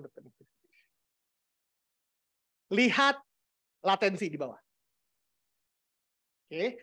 Pada jangkarnya, pada 70 dB, yang sebelah kanan dimulai dari gelombang satunya adalah kurang atau lebih dari 2? Lebih dari 2. Tadi saya bilang kalau lebih dari 2 artinya ada masalah pada konduksinya. Jadi yang sebelah kanan kemungkinan tuli konduksi. Sebagai seorang dokter THT, kalian suruh ngapain pasiennya? Wah, pintar ya, perisatin panometri. Cakep, jago. Ya, gitu ya. Jadi kenapa? Karena anak di Indonesia itu punya tingkat UMSK tinggi, Dek. Jadi kalau misalnya UMSK-nya aja tinggi, OMA dan OME-nya pasti lebih tinggi. Karena nggak mungkin ujuk-ujuk jadi UMSK. Ya, jadi jangan lupa periksa timpanometri. Paham ya? Oke, next, lanjut. Nih, sebelah kanan. Normal atau tidak?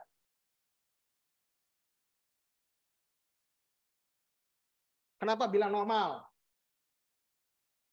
Ayo, siapa yang bilang normal, siapa yang bilang tidak?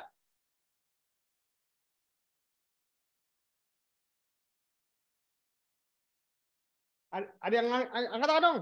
Siapa bilang normal, siapa bilang tidak? Hah? Jangan absen, enak aja. Emangnya pemilihan umum. Nggak salah nggak apa-apa, namanya belajar. Oke, kita lihat. Di 30 dB masih ada respon atau tidak? Masih. Artinya tadi perjanjiannya kalau 30 dB ada respon, fasenya normal. Lihat di bawahnya. Intensitas latensinya normal atau tidak? Normal. Kurang dari 2, kurang dari 3. Salah ini kebalik nih. Ini 1, 3, 5. Jadi kurang dari 2, kurang dari 4, kurang dari 6. Betul ya? Jadi normal kan? Jadi dari ambangnya normal, latensinya normal. Sebelah kanan kesimpulannya? Next. Klik. Apa itu? Ketemu gelombang 5 nggak? Nggak ketemu gelombang 5. Gelombang apa itu? Wih, canggih. Kok tahunya mikrofonik, Dek? Kok langsung dipasang maskernya, Dek? Kenapa kamu bilang koknea mikrofonik?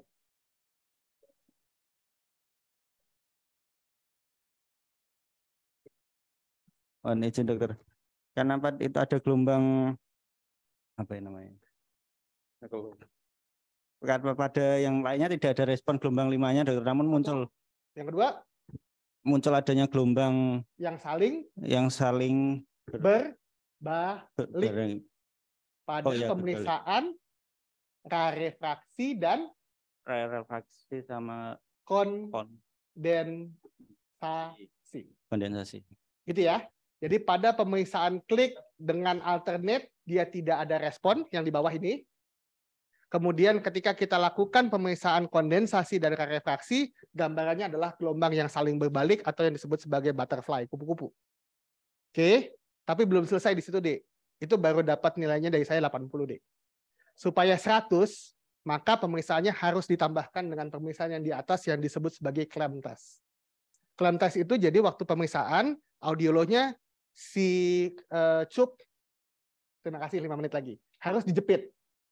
Untuk memastikan bahwa gelombang yang urak-urak ini bukan artefak. Jadi ketika dia dikasih suara, cupnya dilipat, namanya clamp test, muncul nggak gelombang tadi? Kalau misalnya dia muncul gelombang, artinya itu adalah suara yang getaran suara yang ketangkep sama elektrode. Tapi kalau dia jadi flat, maka artinya benar respon yang tadi munculnya dari gerakan basal membran. Paham ya? Oke. Jadi yang sebelah kiri adalah auditory neuropati. Perlu dilakukan pemeriksaan ASSR tidak? Tidak. Jangan cari penyakit. Sarannya pemeriksaan apa nih? Sarannya pemeriksaan apa sama kamu? Habis ini.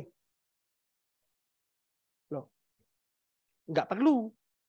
Dengan atau tanpa OAE pas, dia sudah keluar diagnosis auditory neuropati. Jadi pemeriksaannya adalah pemeriksaan free field test. Walaupun kalau saya ketemu kasus kayak gini, yang saya kerjakan MRI. Karena biasanya kalau misalnya auditory neuropati satu sisi, biasanya sebelahnya nggak terbentuk tuh kokleanya. Jadi itu yang tipe neural. Jadi auditory neuropati tipe neural adalah ketika si nervus cochlearisnya hipoplastik atau aplastik. Jadi yang keluar gambar ini adalah usaha dari hair cell ngasih respon, tapi habis itu sarafnya nggak ngasih jawaban. Next. Oke, bagaimana cara membuat laporan? Anda harus laporkan bagaimana hasil pemeriksaan, Anda harus jelaskan bagaimana tes dilakukan, karena mungkin tesnya beda-beda antara satu sentra dan sentra lain. Kemudian parameter apa yang dilakukan penyesuaian, penjelasan kondisi lingkungan, ambang respon. Tadi, didapatkan respon, masih didapatkan respon pada 30 dB. Atau respon ambang dengar elektrofisiologi pada 50 dB. Tadi contohnya begitu ya. Atau misalnya ambang dengarnya antara 40 sampai 50 dB. Terus tipe ambang dengarnya apa? Normal, sensori, retrocochlea, konduktif, atau auditory neuropati, atau yang terakhir yang tidak boleh malu untuk dinyatakan adalah tidak bisa disimpulkan. Kalau tempat pemeriksaan Anda nggak valid. Jadi Anda bilang respon yang didapatkan adalah artefak atau inkonklusif. Next. Baik, ini nilai normal tadi, dasarnya tadi, next, ini konsensus. Oke, ini hasilnya, next. Baik, ini adalah coba contoh dari form pelaporan kami di RSUI, Dok. Jadi setiap pasien yang keluar dari RSUI kami pakai form ini, Dok, untuk hasil keterangan BERA. Jadi orang yang baca akan baca dengan hal yang sama, gitu. Jadi dilakukan pada anak usia berapa, dilakukan dengan klik stimulus rate 44,7, tone burst dengan stimulus rate sekian, polaritasnya adalah alternate, morfologi gelombangnya jelas, jadi ini proses validasinya kan kita lakukan, masa latensi gelombang 1, 3, 5 normal, interval latensi misalnya memanjang, terus ambang respon klik kurang dari 30 dB, tone burst-nya misalnya kurang dari 30 dB, kemudian selama pemeriksaan pasiennya mudah terbangun, gitu ya. Pasien tidur berubah-berubah, stimulus lebih dari 60 dB tidak dapat dilakukan. Jadi kita tahu bahwa kenapa misalnya penjelasannya misalnya pada pasien ini kita nggak melakukan pemeriksaan jangkar pada 70-80 karena pada waktu melakukan pemeriksaan audiolognya pasiennya selalu bangun pada intensitas yang lebih tinggi. Nah, jadi dengan begini ada komunikasi antara proses pemeriksaan dengan output yang akan keluar. Next. Baik, semoga bermanfaat. Assalamualaikum warahmatullahi wabarakatuh.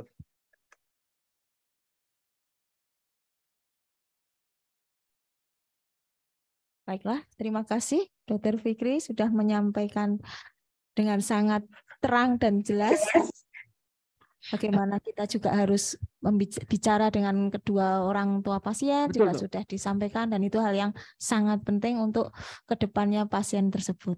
Betul, Dok. Ini bisa kita lanjutkan untuk diskusi, Dr. Fikri? Monggo, Dok. Saya terima untuk diskusi, Dok. Ada pertanyaan di chat? Iya, Dok, sampai 18, Dok. Ya, mulai saja dari dokter. Bahkan ada pertanyaan dari rumah sakit tetangga saya RSUD Depok tuh, Dok.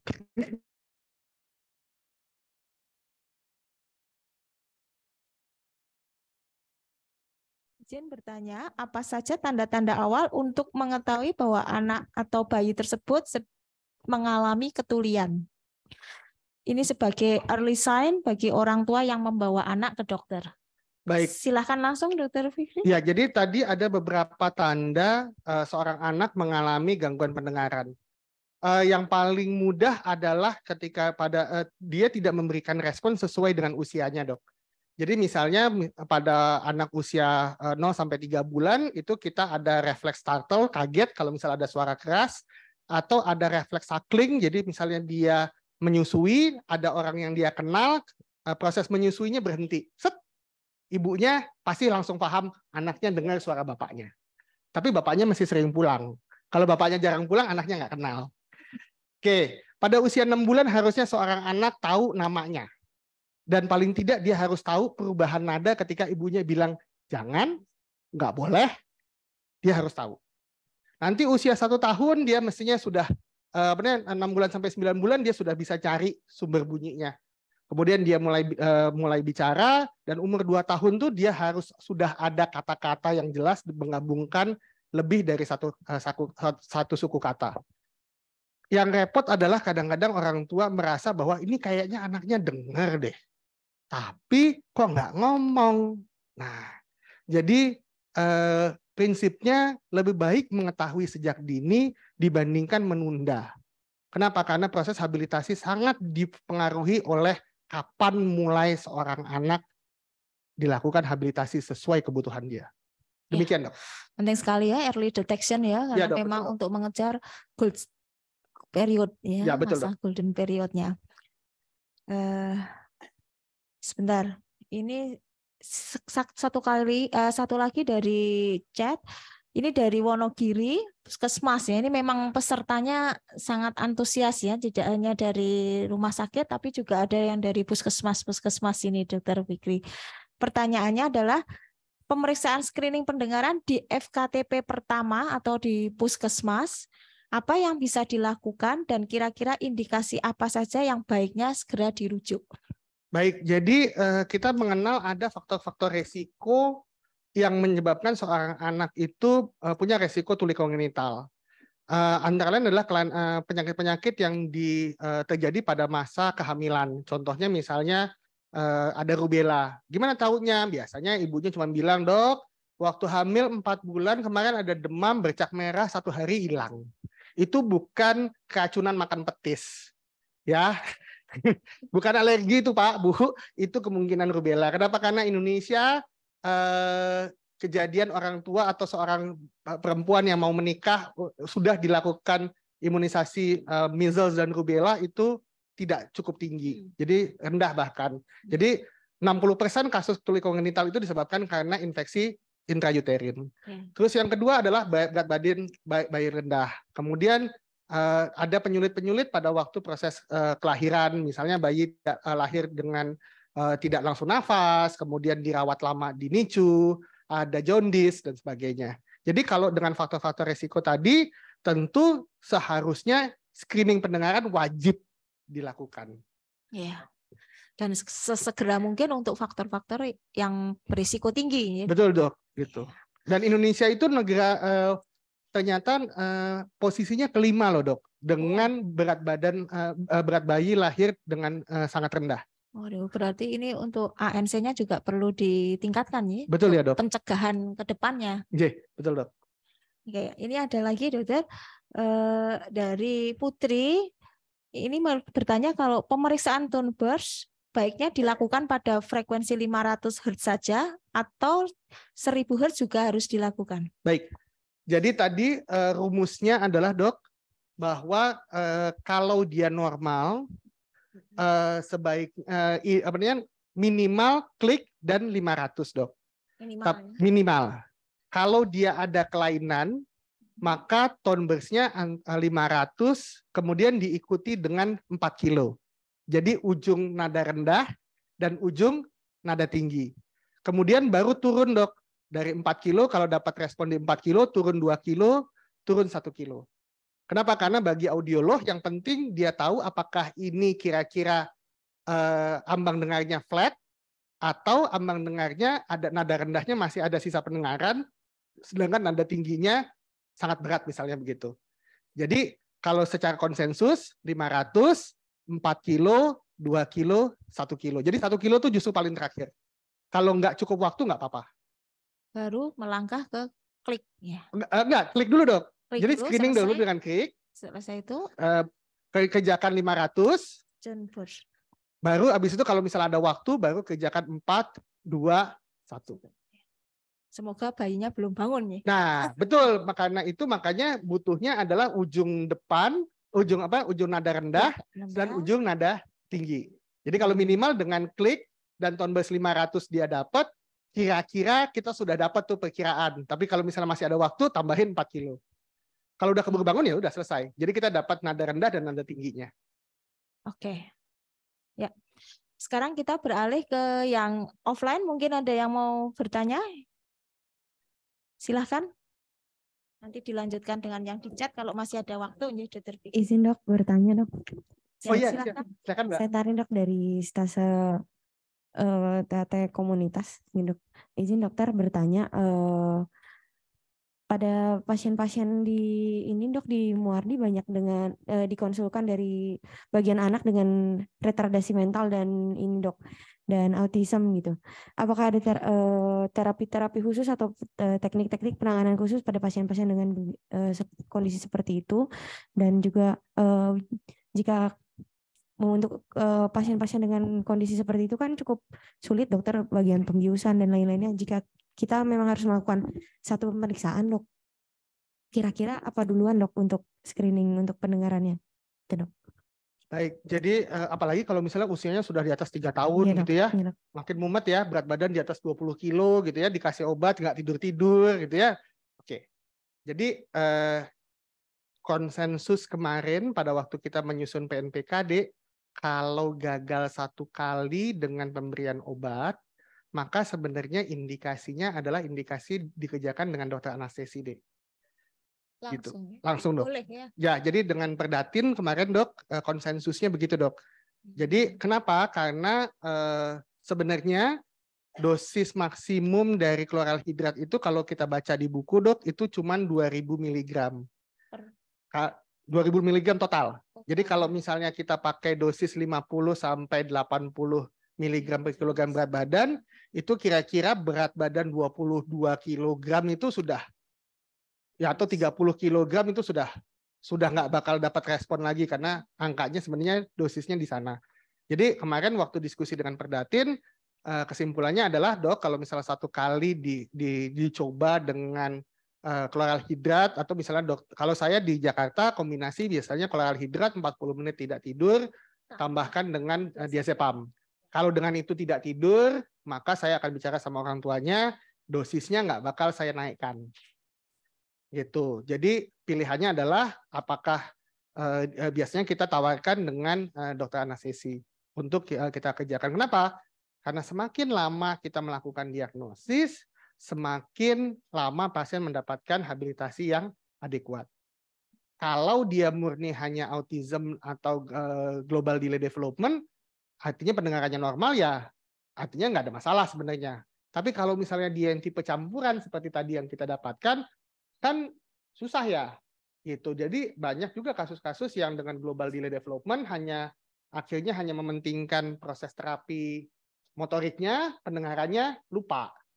Nah, baru dikonsul masalah usia 5 tahun, ternyata juga disertai dengan gangguan pendengaran. Nah, itu tentu hasil habilitasinya nggak bisa optimal. Gitu ya, jadi lebih baik mengerjakan seperti itu karena memang secara indikasi kita punya tata laksana untuk gangguan pendengaran itu harusnya dikerjakan idealnya di bawah usia 2,5 tahun. Nih. Ya, terima kasih Dr. Vicky. Tapi memang kenyataan di lapangan banyak orang tua yang baru membawa ke rumah sakit, anaknya sudah di atas 3 tahun. Betul, itu dok. memang ada beberapa. Ya, tugas kita di lapangan ya. Iya, betul dok.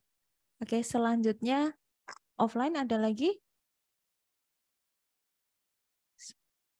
Sebelum dilanjutkan ke chat lagi pertanyaannya, masih ada waktu ya Dr. Fikri? Sebentar. Pesawatnya aja. Insya Allah pesawatnya, ya boleh dok, 10 menit lagi dok. Ada lagi yang offline? Baiklah. Oh, ada. Silahkan Dr. Pandu. Bertanya pada pemeriksaan BERA ini kan bisa dilakukan untuk pemeriksaan tinnitus. Itu kalau yang dinilai dari gelombangnya kalau berada pasien tinnitus pada pemeriksaan BERA apa ya, dok? Baik. Pemeriksaan BERA pada tinnitus itu sifatnya biasanya kita akan menilai justru gelombang 1. Jadi kalau gelombang perbandingan antara amplitudo gelombang 1 dan gelombang 5-nya berubah, itu biasanya kelainannya dari kohleopatinya tuh. Tapi sebenarnya itu kalau secara pemeriksaan nilainya nggak terlalu baik deh sebenarnya. Gitu karena sebenarnya dengan pemeriksaan yang lain kita bisa melakukan diagnosis untuk tinnitus, misalnya dengan kinetogram dan sebagainya. Gitu ya. Ya kalau tapi misalnya kita mau screen apakah misalnya pada pasien ini ada kecurigaan misalnya ke arah tumor. Misalnya jadi tinnitusnya disebabkan misalnya adanya tumor di daerah CPA, tentu kita akan mendapatkan BERA dengan gelombang 1,3 yang memanjang. Jadi artinya bukan BERA threshold. Jadi kalau itu artinya kita akan mengerjakan BERA neurologis. Tadi yang di awal tadi. Begitu. Jadi nggak perlu diturun-turunkan ambangnya. Kita justru akan menilai bagaimana proses suara itu dihantarkan dari perifer ke sentral. Ya. Baik. Terima kasih. Kita lanjut ke chat. Ini ada jauh-jauh Dr. Fikri dari Sidoarjo. Waduh. Baik, siap. Apa tindakan lanjutan bila anak dinyatakan sensory neural hearing loss dan menggunakan alat bantu dengar sejak di usia 2 tahun? Baik. Nah, ternyata di usia 4 tahunnya sudah bisa dengar. Nah, ini pertama tadi pertanyaannya adalah apakah pemeriksaannya valid atau tidak, dok? Gitu. Jadi pemeriksaan kalau kemarin kita diskusi pada protokol melakukan pemeriksaan BERA itu sebenarnya pemeriksaan timpanometrinya harus tipe A dulu. Kalau ternyata pada waktu pemeriksaan BERA ternyata dia gangguan konduktif dan gagal teridentifikasi, bisa saja misalnya waktu awal pas diperiksa ada otitis media efusi. Kemudian di usia 4 tahun efusinya sudah hilang, jadi seakan-akan dia bisa dengar. Jadi itu yang antara lain menyebabkan kesalahan-kesalahan pada proses pemeriksaan. Atau yang kedua ya tadi itu yang si auditory neuropati. Jadi pada waktu beranya dianggap bahwa dia nggak dengar karena tidak muncul respon, tapi misalnya sebenarnya dengan pemeriksaan VRE atau FFT ternyata dia punya ambang dengar sekitar 40-50 dB. Lah kan begitu ditanya anaknya nggak pakai alat bantu dengar juga gitu. Jadi hati-hati banget pada menentukan diagnosis menggunakan pemeriksaan audiologi objektif. Ya, perlunya timpanometri juga. Timpanometri dan pemeriksaan VRE dok gitu untuk melakukan konfirmasi benar nggak bahwa pemeriksaan kita itu benar. Ya. Oke, ada lagi. Ini dari Dokter Diah, spesialis THT. Ini dari Dokter Diah di Malang ya. Yes. Bagaimana dengan ABR bone jika curiga tuli konduksi? Ya benar Dokter Diah. Jadi kalau misalnya tadi kita menegakkan bahwa ini adalah tuli konduksi dan tidak bisa dilakukan tata laksana, tentu peran ABR bone hanya untuk menjelaskan bahwa ini benar tuli konduktif. Jadi biasanya kita hanya lakukan pada 50 dan 30 dB. Gitu ya. Jadi ABR bone pada 50-30 dB kalau misalnya ada respon ya benar confirm bahwa dia tuli konduktif. Dan misalnya nih OMSK worth it nggak misalnya dilakukan suatu apakah bagaimana harapan kita kalau misalnya anak misalnya umur 5 tahun dengan otore dengan ambang dengar misalnya 70 dB. Nah, worth it nggak misalnya dilakukan suatu pemeriksaan operasi timpanoplasi misalnya Dokter Hadi. Nah, tentu harapannya si anaknya adalah kalau misalnya dia bone conduction-nya masih bagus, harapannya bisa naik kan pendengarannya minimal misalnya sampai 50 dB, 40 dB gitu kan. Dan penggunaan alat bantu dengar pada kondisi seperti ini kan akan menjadi lebih efektif dibandingkan dengan misalnya sebelumnya misalnya dia ambang dengarnya misalnya 70 dB dengan adanya otore berulang. Nah, seperti itu. Jadi peran dari bone bera adalah untuk memastikan diagnosis apakah ini true konduktif atau sebenarnya dia ada tuli campur misalnya. Gitu. Sudah, oke. Ini dari Rumah Sakit PKU Solo. Bagaimana memastikan pemeriksaan OAE itu benar-benar refer karena kelainan di pendengarannya dengan refer karena kesalahan teknik atau bagaimana dokter? Baik, tentu pemeriksaannya harus berjenjang. Jadi liang telinganya dilihat dulu. Apakah liang telinganya kolaps atau tidak? Apakah ada serumen di dalam liang telinga? Berapa kali menyatakan tadi untuk menyatakan bahwa dia refer? Kemudian diulang pada usia 3 bulan dan 6 bulan dengan harapan faktor-faktor yang penyebabnya tadi sudah hilang. Dan baru yang terakhir adalah konfirmasi dengan pemeriksaan bera dok. Dan timpanometri jangan lupa kalau misalnya dia ada gangguan otis media, tetap aja walaupun di luarnya bagus kan masuk nggak bisa, keluar nggak bisa suaranya. Betul. Jadi memang harus timpanometri juga harus dilakukan. Iya, betul dok. Oke, terima kasih. Sudah cukup ini untuk pertanyaannya. Selanjutnya bisa di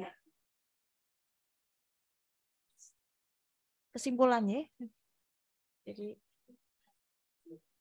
apa? Ya, terima kasih sekali Dokter Caca untuk ilmunya siang hari ini, di mana kita bisa mendapat banyak tambahan wawasan dan ilmu untuk penegakan diagnosis gangguan pendengaran secara dini ya. Dan bagaimana kiat-kiatnya, kemudian juga teknik-tekniknya sudah dengan panjang kali lebar kali tinggi dijelaskan oleh Dokter Caca. Terima kasih, semoga manfaat dok. Wah, sangat bermanfaat sekali. Sayang waktunya hanya sebentar karena Dokter Caca pesawatnya sudah mau sudah ditunggu pesawatnya. Terima kasih meskipun diselip-selipin ya dok waktunya. Ya, dok, terima kasih. Ya, dari kami cukup sekian. Semoga bermanfaat kuliah pakar di siang hari ini. Assalamualaikum warahmatullahi wabarakatuh. Waktu saya kembalikan ke pembawa acara. Terima kasih. Terima kasih untuk Dr. Fikri Mirza sebagai pembicara hari ini dan juga Dr. Novi. Para audiens sekalian, kita telah sampai di penghujung acara. Sebelum mengakhiri acara hari ini, kita akan melangsungkan sesi foto bersama. Kepada audiens yang via Zoom, silakan dibuka kameranya.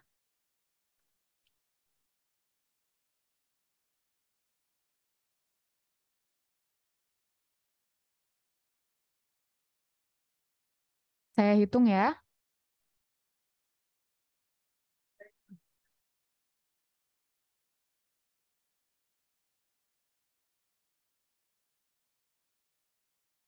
Satu, dua, tiga. Satu, dua, tiga.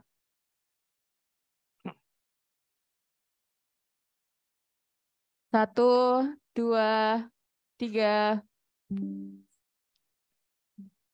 Ya, sudah. Alhamdulillah, rangkaian acara kuliah pakar kali ini sudah berjalan dengan baik dan lancar. Saya ucapkan terima kasih kepada pembicara dan juga moderator, Dr. Fikri Mirza Putranto, spesialis THT-BKL, subspesialis neurootologi konsultan, beserta moderator Dr. Novi Primadewi, spesialis THT-BKL, subspesialis neurootologi konsultan MKes. Semoga ilmu yang kita dapat hari ini dapat bermanfaat untuk kita semua.